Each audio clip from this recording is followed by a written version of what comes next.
Last month I have visited Jimtov International Machine Tool Fair, and together with 125,000 people, I guess, we have been walking through this huge show, and it was like one of the biggest mold shops in the world, and it was amazing to see that most of the machines over there were actually 5-axis machines. It was amazing.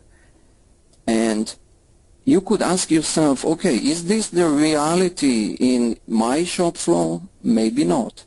But the innovation, and it was so attractive, it brings us to ask the question, how am I going to join this happiness? Is it good for me? How can I step up? So this is the actual webinar about. So we all agree that we want to improve our productivity, we want to shorten delivery time, and we want to improve surface quality. Each one of these is a challenge. Doing the three together, it's really a big challenge, and everybody would like to know, how can I improve in all those three parameters in order to become more profitable? So probably I would count 5 elements that we have to implement in order to step up.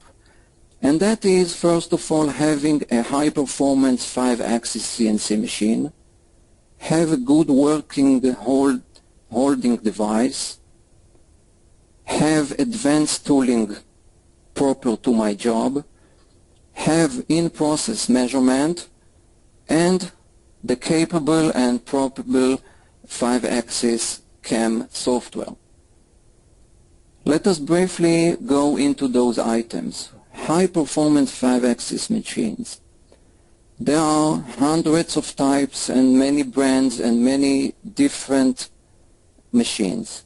I would categorize them in 3 major categories. Table machines, as shown here, are mostly for small jobs where you can quickly rotate the part and the table, but the tool remains in the same direction. So those can be vertical machines or horizontal machines, but mostly for small jobs. Medium-sized jobs mainly will go on a combination of table head machines like those shown here. And the large jobs like the bumper molds and very large parts will go on a head machine, because you don't want to rotate a 3 or 5 ton part very quickly. Probably it will not be so efficient. So choosing the correct 5-axis machine by itself is very crucial, but you have to understand just the beginning that we have those 3 categories to work with.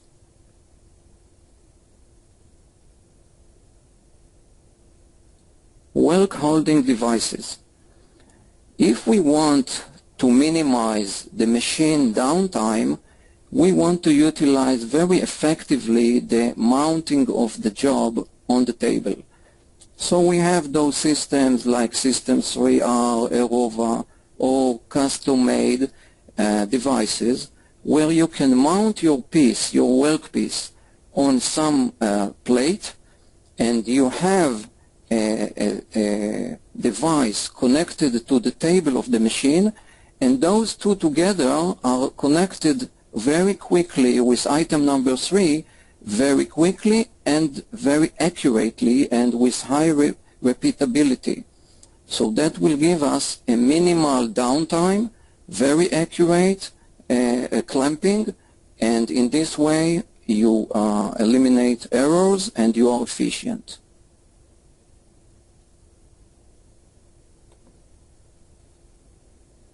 Tooling. Today there are many new kinds of tools like chatter-free inserts for long tool life. There are the high-feed tools for large sidestep which will give you high material removal rate.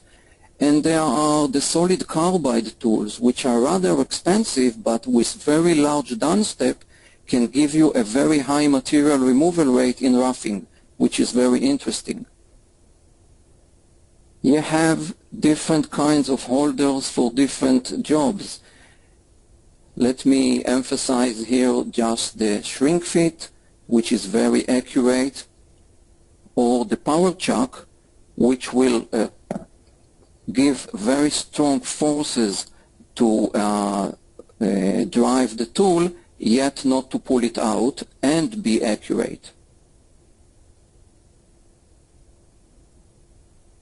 In process measurement, today, when we want to utilize the machine to its best, we can implement measurements before starting the machining, like measuring the block and setting the correct home setup, or laser check the tool length and the tool diameter and then update those parameters into the machine.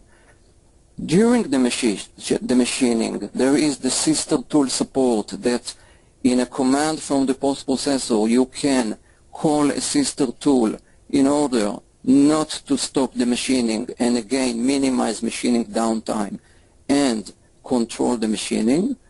And at the end of the machining, you can measure a few dimensions, update the home, update the tool diameters, tool lengths, or if a breakage occurs or the tool is worn, you can terminate the job. So all that can be controlled through the in-process measurement during your work. So, and the capable 5-axis CAD/CAM software will elaborate on that later. So you need probably to look at those 5 elements when you want to implement high productivity in your shop floor. What does the 5-axis CNC machine will allow us?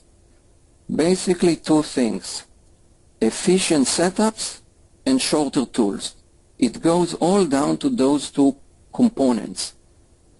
And together with efficient setup and shorter tools, you can achieve improvement in productivity and improvement in profitability. What does it mean, efficient setups? On the left side, we see a major operation in the front of this cavity mold. But on the right side, we see that we can, on the same setup, if we rotate the table, we can operate some additional operations. This means I can use one setup for several operations. This is effective. What are the advantages and benefits of efficient setup? First of all, improve material handling at the shop floor. Less machine downtime. Machine is the most expensive parameter on your shop floor. Whenever the machine is not operating, you are losing money. So if you can minimize the machine downtime, you are now becoming more efficient. And this means improved productivity. Overmore, you can be more flexible at your shop floor because there is less constraints of moving the job from one machine to another. So again, you have more flexibility. You can respond to shorter series of parts or to any changes happen on your shop floor. And you will get better blending, improved quality, because each setup reduces the quality or requires more time to get to quality. And also you can eliminate human mistakes because of manual input and because of extra setup job. So efficient setups is a very important target at the shop floor. Shorter tools. On the left side we see a radius at the bottom of this mold component that has to be milled with a small diameter and a long tool.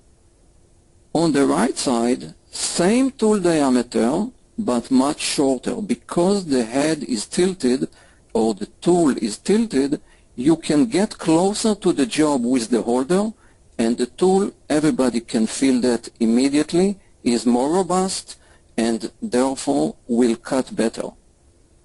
What are the benefits of shorter tools? First of all, less vibrations. Less vibrations means the tool is in its comfort zone. It can be, it dramatically improved surface quality and increased tool life. Even though the tool is not our target, okay, machining effectivity is our target, but on the side we can also increase tool life. Cut effectively, this is dramatically, with bigger downsteps and with faster feeds. And later on I will show you a real example how dramatically that can be. And if you cut machining times, you are effective, you are productive. And last, utilize smaller diameter tools. This is very important. In Japan, they initiated maybe in the 90s what they called the direct milling, which means take a rather small diameter and go down to the very bottom of the corners and the ribs and use less EDM. EDM is a very expensive process. It's time-consuming. It needs a lot of setup. It needs a lot of handling. And if you can eliminate the EDM, you are ahead. But what happens if the needed tool is too long? Then the direct milling is not efficient.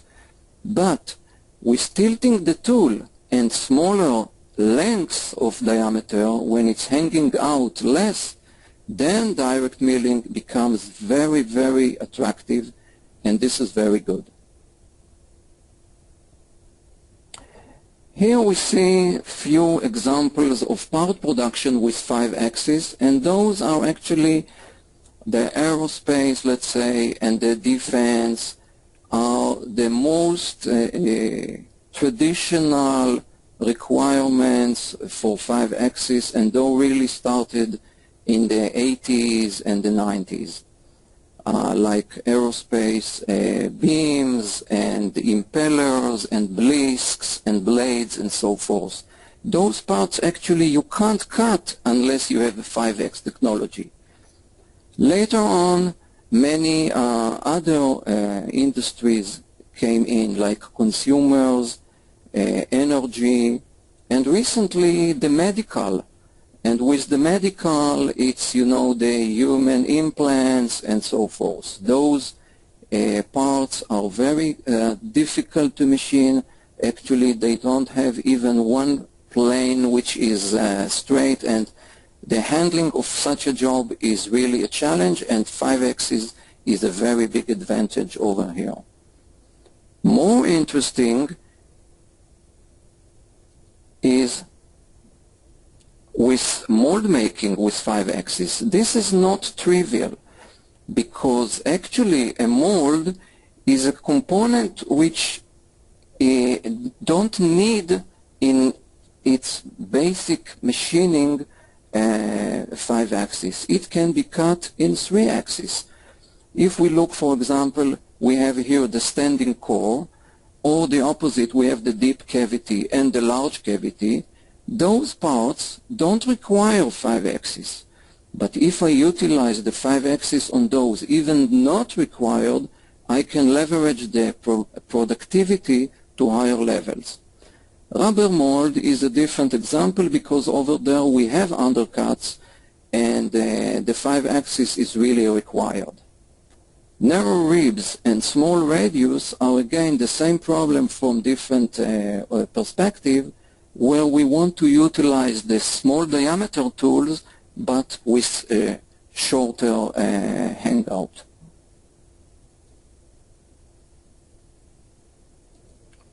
Let us see some applications that go with 5-axis. So people may say 5-axis, okay, everything has to run continuously, and all the axes X, Y, Z, B, C have to go simultaneously. No.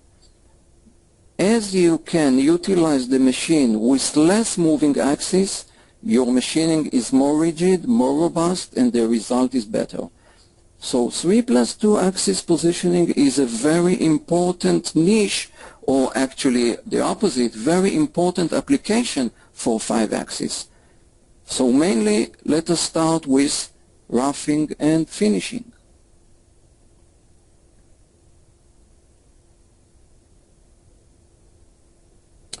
Here again we see this standing core. In 3 axis we will need this extra long tool, which is available and people cut like that, no problem. But imagine you could cut this job from several orientations from the side. Immediately you can sense that the result will be easier to machine. This is the stock as it looks like after first operation, and here after second and after third. We can color the stock per orientation, so it's easier for the programmer to understand the process. And if we have a very large cavity, like bumper cavity, this mold can be like 2-3 meters in size. The whole head of the machine is sunk into the cavity. So here, it's better to find the orientation which would be the best and the optimal, and I would like to find this orientation before I go to calculate a tool pass for finishing, for example, that could run 30 minutes or 1 hour. So we see here that the application will give us the ability to look and find for the best orientation before the procedure was calculated. So we see now, we go into the procedure, click on the axis, the machine is loaded with its structure and with its post-processor commands. You can manually play with the axis. Whenever it's red, this means there is a collision. So you can find your space of orientation, rotate the head and tilt it to the proper position, stick the tool to the area that you want to machine, like this green area, and when you zoom in now, you have the safety even to change the tool to a shorter tool. And immediately, when you are using a shorter tool, you're utilizing the machine more effectively. More effectively means productivity. So once you have found the correct position, now you go, execute, calculate the procedure, and you're safe because you have already checked the position before calculating the tool pass. So also for the programmer, we find efficient solutions to be optimal.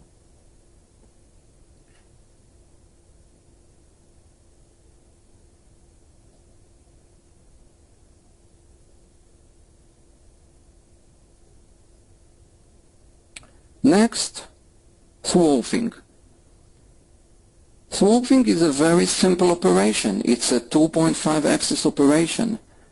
But the difference is that I will use this operation in a certain point where I want to utilize the tool to its maximal machining on a 3-axis job. If we look at this part, for example, and I want to swarf over here, if I had cut in 3 axis, it's kind of sculpturing and it would be not so efficient. But if I could machine this from the side, then I utilize the whole flute length of the tool, and in one profile operation I remove a lot of material in a very good surface quality and very controlled machining conditions. So this is ideal. And here is an example of swarfing I took from YouTube. There are many applications that you can see. And another one. So swarfing can be continuous swarfing, can be position swarfing, but as you use the side of the tool, you are utilizing the tool to its maximal capability.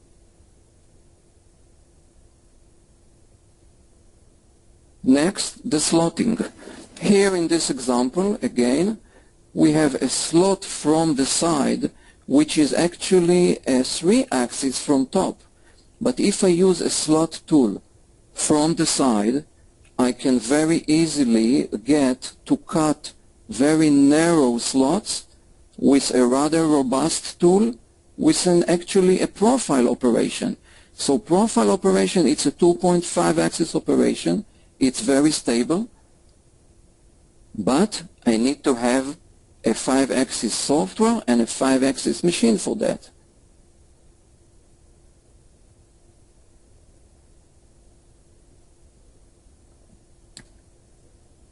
Pocketing. How can pocketing be a 5x? Pocket, it's a 2.5x operation.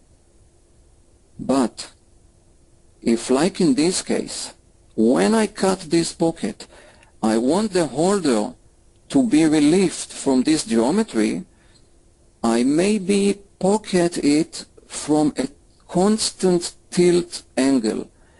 And utilizing a constant tilt angle means for me actually a 2.5 axis operation. But since the tool is tilted, it's immediately a 5 axis. And I need for that a post-processor, and I need for that the application, and I need for that the correct machine that is capable of doing that. Imagine cutting this simple pocket from top. You are facing a dramatic technological problem.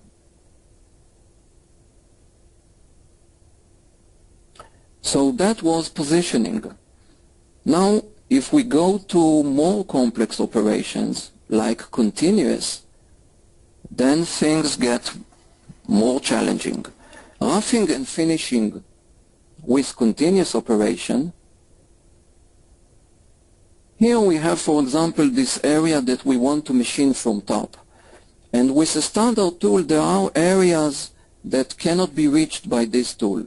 So I will look for a longer tool. More areas can be machined, but still not all. So now I will use an extra long tool, and assuming I can machine all this area, we are now already facing an extra long tool. And that means if I look at the report, NC setup sheet report, we are looking here at a total time of 1 hour and 13 minutes based on the real feeds downstep and sidestep for that specific tool, 1 hour and 13 minutes. Let us now assume I'm going to cut with the same tool diameter, but with a very short tool. And this tool will run around this area in a continuous mode. Looking now at the report, it went down to 5 minutes and 15 seconds. Same tool diameter, same machining. So this is a dramatic change, a dramatic time save. Time save is money. And here is the application as it shows in the simulation.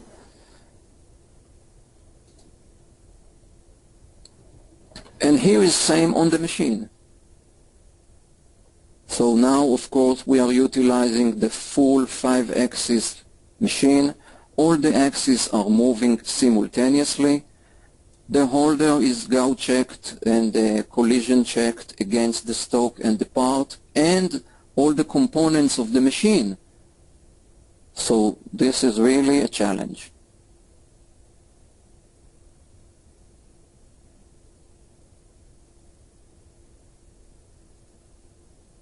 Collision check, as I mentioned, this is a challenge, and if you have a very expensive machinery, you wouldn't like to see any collision of the tool and the holder or your clamping system. So this is really a delicate issue.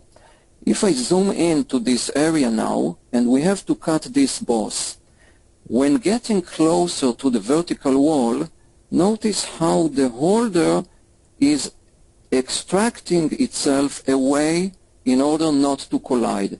And this is done automatically by the software, and this is shown directly by the simulation. So once I go to the machine, I'm already safe because it was collision checked by the software.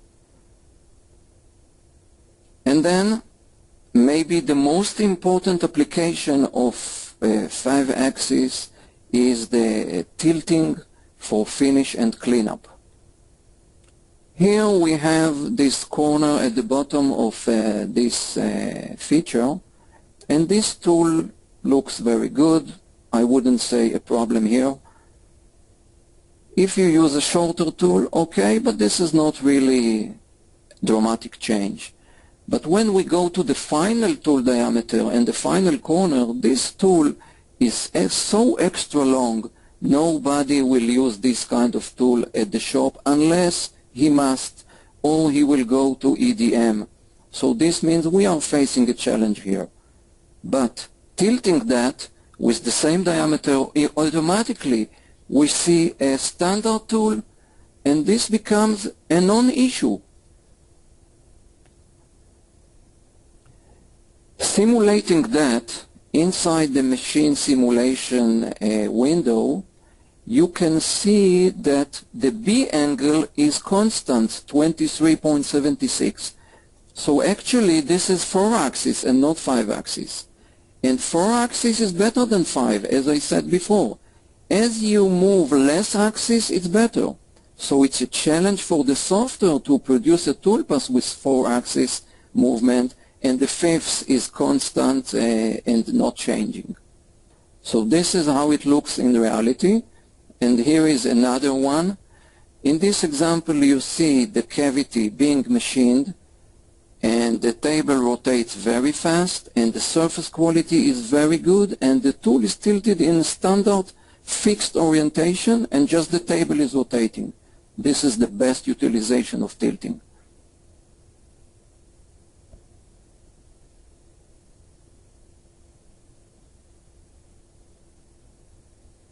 Pocket swarfing. In some cases you have a drafted pocket or a drafted lock or any geometry which is actually a simple geometry but drafted. So you can use a shaped tool, and that's fine. The shaped tool can do it in a one go, but it's a special tool, and this means if you now have a different pocket with a different draft angle, you have to use a different tool. So you have to keep in stock different tools, and those are rather expensive, and to grind them it's not easy. You can use the standard 3x milling, and that is fine, but this is time consuming. Or you can use a standard tool but with a 5-axis swerve tilting in order to machine the geometry, swerve it around in just one go. And this is a standard tool. So you can use even a different diameter, no matter. So this solution now is very attractive, and this requires the proper software to manipulate this kind of toolpath and the proper machine, of course. So here is the pocket swerving in one go.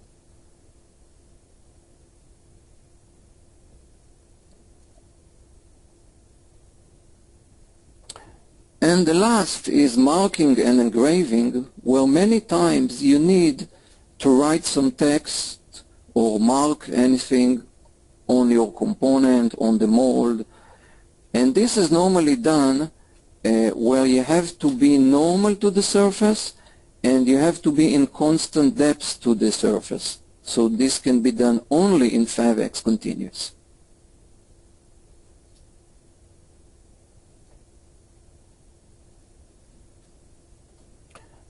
So those were some applications, and there are many more. So looking at the applications, we need to check that the application is strong and flexible enough to be able to program any geometry, any job type, any complexity level, but that is not enough. Many times you need a CAD for manufacturing support. CAD for manufacturing is different from CAD. It has to be available immediately when you need it. It has to be strong for those CAD operations which are typical for machining, and combining, of course, solid, surface, and wireframe. And in those operations, you need sometimes to mend geometry, to cap, to create extensions, construction curves, all those necessary jobs that are typical for CAD for manufacturing. Once you have those, you need to have the proper post-processor. The post-processor has to be capable, it has to fit all controllers and machines. I want this post-processor to fit my machine and my controller with WorkPlane, RTCP, inverse time for the less expensive machines, and to support in-process measurement. Harry here, maybe you want to elaborate on that?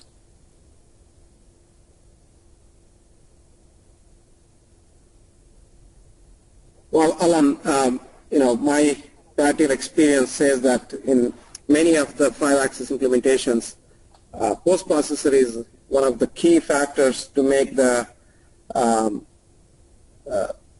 investment successful. And I think it is very important to have proper post-processor for running this machine, because you're dealing with not just 3-axis but all the 5-axis.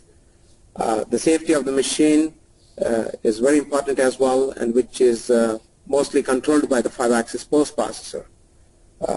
We always hear stories that somebody purchased a machine but hasn't been used in the way in which it should be because of the post-processor. So it's very important aspect of stepping up to 5-axis. You have to make sure that 5-axis post-processor can play a major role, and whatever the software you choose, and make sure that your provider, your person who is supporting that software can provide you a comprehensive 5-axis solution, fast and accurate. This is very important. Okay, thanks, Harry. This is experience from the field. Thank you very much.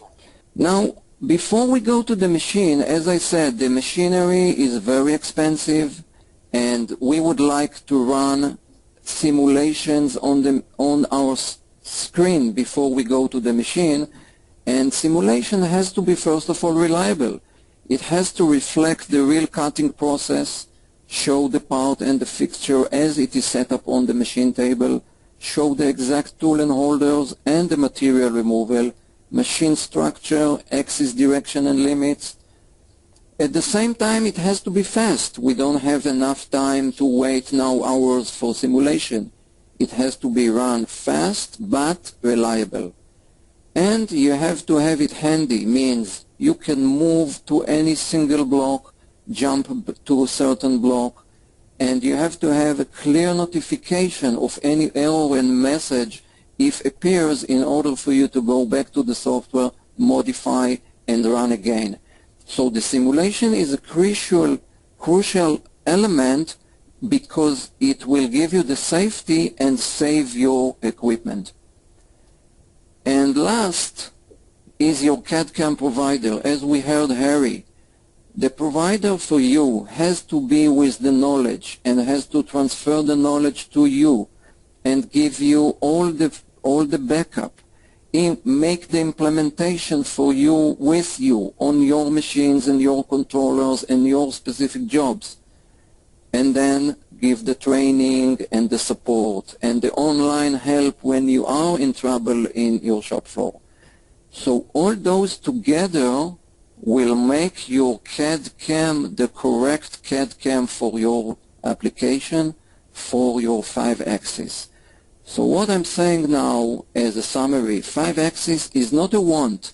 It is becoming now a must-have in order to boost your productivity, shorten your delivery time, and improve your surface quality.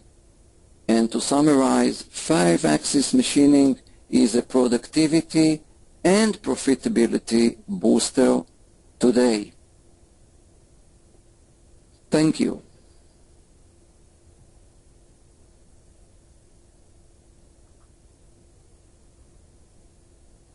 Before we begin the question and answer session, I want to remind you all that this webinar is being recorded, and you'll receive a follow-up email with a link so that you can revisit the presentation whenever you'd like. Here's our first question.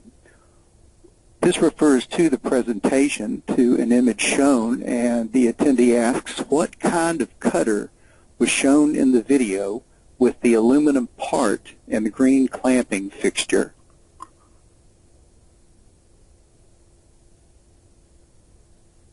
Okay, that was a movie I took from the YouTube. I believe it was what we call a barrel tool, a conic barrel tool. I have no further information on that.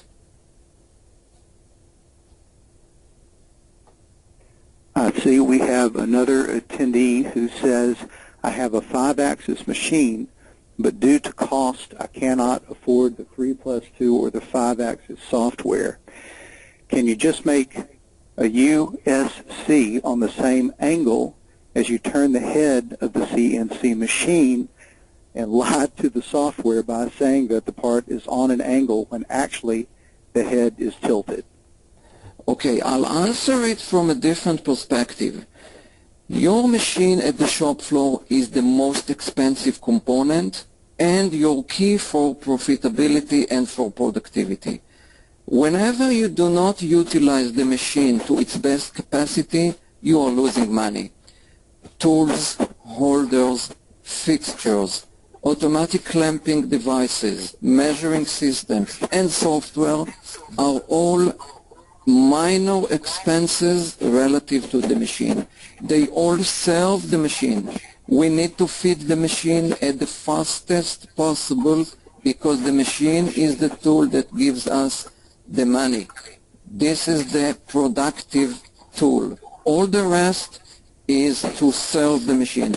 So I would say you could do, a patch of UCS, manual, and so forth. But you invest too much time and too much effort in programming, and this is off. You are losing advantage, and you are lagging behind. I would go, don't be afraid, check it out, invest in the software, go ahead, take the training, and you will not be you will not regret it. In a year from now, you will look back and say, how could I program manually on such an expensive machine? Another question asks, can we machine electrodes with 5-axis equipment? Very good question. Thank you for this question. I didn't cover the electrodes, but of course, electrodes can be cut in 5-axis. We have customers. I visited a customer in Portugal who is doing all day just electrode machining with a set of 3-axis and 5-axis with full robotic cells with a very, very nice setup. So of course, 5-axis is applicable on electrodes very well. Have another attendee who is concerned with the time that would take to ramp up to implement 5-axis machining and then to actually begin production. Again, a very good question, because this is a very scary point, and I would say it's not the time, but it's a kind of a change in your mindset. Once you understand you have a 5-axis machine and you want to utilize it to its maximal capability, now the question is, how should I attack this kind of job? From which directions and what methods should I use? Once you are there, the rest is very simple. I mean, take the training and the implementation. It's a matter of few weeks and that's it. Then you are left with your own knowledge and with your own capabilities, and your mindset is a 5-axis mindset. Now you are in a complete new game. Alon, I just want to add to that question. Please. It's very important that when you wanted to step up to 5-axis cutting, just not the 5-axis machine. As Alon was showing different aspects of the puzzle, if you don't plan them, your implementation can go wrong, and it can take longer. Let's say if you buy a machine but you didn't plan the work holding devices, you bring the machine, install, and then find out that, I didn't get the proper work holding devices, then you are waiting for it. If you try to use the 3-axis tooling on the 5-axis, then you will not see the results what you want. Similarly, if you don't plan better in-process measurement, like for example laser checking of the tools, because when you are in 5-axis, you are operating from multi-axis. So blending of various tools is very, very important. To see not any mismatch in the blending, you need to have the tool measurement very accurately done. And also you have to make sure that you load the tools properly. This brings up a very important, I will share it during my customer story presentation as well, that you have to have the proper software with the proper post-processor which can do some in-process measurements and caution you from any collisions or things like that. So yes, it could be scary, but if you go with the proper mindset, the implementation should be very, very quick. It shouldn't take that long at all. We have another attendee who asks, what reasonable accuracy and repeatability can be expected from the best high-speed 5-axis machine? Well, I would say walking around, as I said in Jim Tov show, or visiting the major machine tool makers like Mori-Seiki, Mazak, Makina, Okuma, the bigger ones, you will see how accurate it is. It's just unbelievable. I'm speaking in millimeters, not in inches, but I would say there is a huge gap of accuracy and repeatability achieved in the recent years. You just need to see it in order to believe how accurate, how smooth the machine runs, how fast they run. It's just a new game compared to 5 years and 8, 10 years ago. Here we have a guest who is concerned about a situation where he's already cutting electrodes and says that in order to hold such extremely tight tolerances, he has to run 3+2. Do you have any suggestions? 3+2 is very good. 3+2, if you can complete the job with 3+2 with short tools, that's the best. If you have to utilize 5x continuous, this means you couldn't do it very well with 3+2. So once you get to 5x continuous, that's okay, but this is more complex programming with tilting and then simulation and so forth. So if he is happy with 3+2, that's just fine. We're not pushing to exotic continuous motions, absolutely not. But it's kind of another tool in your toolkit. You can choose it whenever you need it. If you don't need it, use it simpler like 3+2.